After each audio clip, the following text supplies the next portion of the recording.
Река Назранка не первый раз приковывает внимание экологов и нашей телекомпании. Специальная комиссия часто выявляет нарушения санитарных норм на прилегающих к реке территориях. Что уж говорить о сливах канализационных отходов. Не так давно состояние Назранки, мягко говоря, оставляло желать лучшего.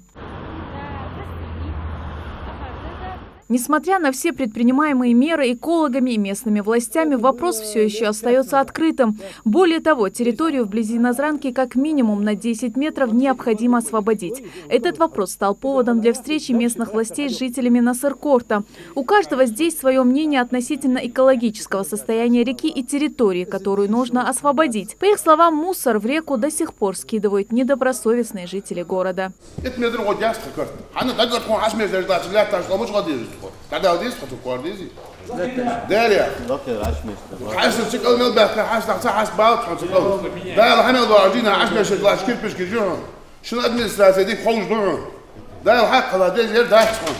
Местные власти частенько наведываются к жителям, живущим вблизи Назранки. Не раз отрезали канализационные трубы, которые выводили прямо к реке. И проблема эта в итоге сдвинулась с мертвой точки. Но вряд ли возможно добиться каких-то результатов, если сами жители этому препятствуют.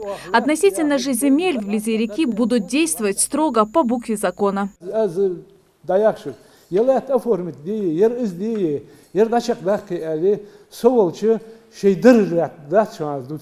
Şeylerin da form dediği şemallar haz dediğiz dukdali kez dali şeyler da form dediğiz da az halkar halat sadar yani halişka balti haber azi izi وجه كاختش ديزري izi وجه yani bu bolçargada al şajımıdı. В этом случае один из местных жителей попросил относиться ко всем нарушителям одинаково. Если забрали земельный участок у одного, то и к другим не проявлять лояльность. Конечно же, канализационные стоки в реку сливают сами жители. Целые пакеты мусора тоже не появляются из ниоткуда. Но пока ясно одно. После масштабной уборки территории немало усилий придется приложить, чтобы сохранить этот порядок. А это во многом зависит от самих местных жителей. Назранка, она была самой чистой воды, сколько я помню с детства. А теперь она стала вообще, не знаю как. Надо смотреть за Назранкой и проделать огромную работу там сейчас предстоит проделать.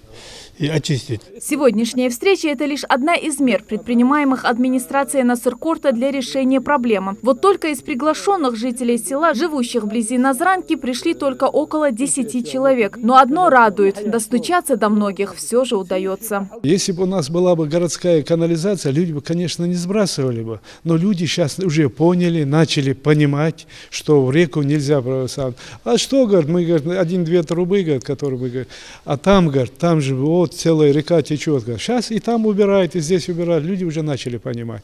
И мы будем надеяться и надеемся. Уже рыба появилась в воде. Все будет четко, красиво, хорошо. Если все пойдет по плану, то уже совсем скоро в Назранке, как и прежде, снова появится рыба. Но удастся ли воплотить эти планы в реальность, зависит от сознательных местных жителей. Светлана Томова, Рамзан Зурабов. Новости 24.